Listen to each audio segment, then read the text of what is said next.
Ma'am, nangangopya po si Scarlett sa akin, no? Apakasinungaling mo, Samantha. May nangangopya pala dito? Bagsak ka na sa akin, Scarlett.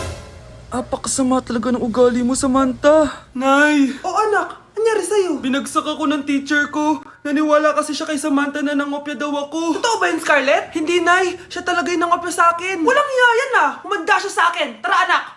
A few moments later. Ma'am, bakit niyo po kami pinatawag dito? Eh kasi yung anak mo, sinungaling. Siya naman talaga yung nangopya kay Scarlett eh. Hindi po totoo yan. Para malaman natin kung sino nagsasabi ng totoo sa inyong dalawa, mag-quiz na lang kayo ulit. Patay ako nito. Humanda ka ng mapahiya, Samantha. Okay, time's up. Pass your papers. Scarlett, naka-perfect ka. Yes! Talino talaga ng anak ko. Samantha, wala kang tamang sagot. Ikaw talaga ang totoong nangungopya. Nakakahiya ka, Samantha. Humanda ka sa akin sa bahay. Tara! Huwag po, Nay.